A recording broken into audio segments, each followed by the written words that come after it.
La composition en isotopes de calcium des corps planétaires du système solaire interne est directement corrélée à leur masse. Cette découverte a des implications importantes dans notre compréhension de la formation de notre système. Un nouveau scénario est proposé avec une formation continue des planètes rocheuses. Ça se passe là-haut, par Eric Simon.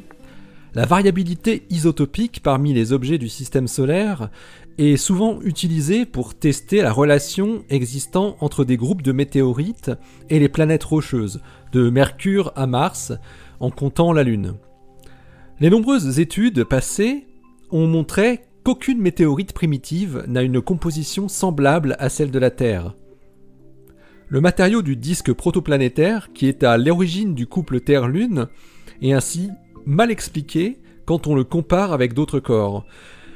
Mais ces études étaient fondées sur l'idée que la variabilité isotopique était majoritairement associée à une hétérogénéité spatiale dans le système solaire, avec des corps se formant à des vitesses différentes. Dans leur nouvelle étude, publiée cette semaine dans Nature, Martin Schiller, Martin Bizarro et Vera Assis Fernandez ont regardé si cette variabilité pouvait être corrélée à d'autres paramètres, et partent de l'hypothèse que tous les corps se formeraient avec le même taux d'accrétion, leur masse finale reflétant juste leur durée de formation.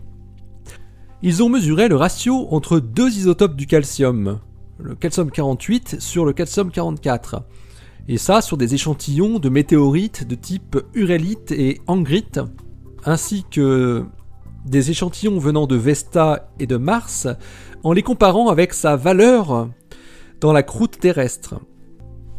Schiller et ses collègues trouvent une réelle corrélation entre le ratio isotopique relatif mesuré et la masse de l'astéroïde ou de la planète d'origine de l'échantillon. Des masses connues pour les planètes et inférées à partir de modèles thermiques pour les astéroïdes.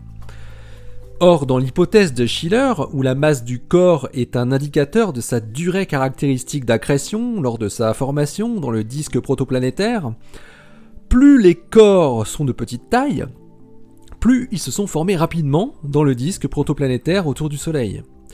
Et comme leur composition est différente de celle des corps plus massifs, qui ont mis plus de temps à se former, cela indique, selon les chercheurs, que c'est la composition du disque protoplanétaire qui a changé au cours du temps. Et cette évolution se serait faite rapidement, à l'échelle de quelques millions ou dizaines de millions d'années.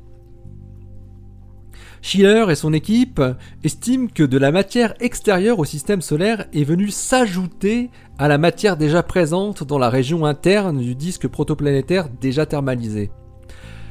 La matière initiale, dans la partie interne du disque protoplanétaire, avait un faible ratio calcium 48 sur calcium 44, d'environ moins 150 parties pour million. C'est des valeurs de ratio relatifs à la valeur terrestre. Or, des petits corps auraient grossi à partir de cette matière jusqu'à atteindre la taille d'environ 200 km de diamètre.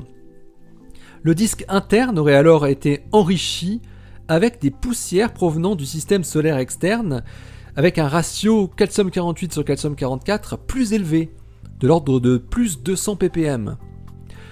La valeur moyenne du ratio dans la zone interne du disque protoplanétaire aurait alors augmenté progressivement.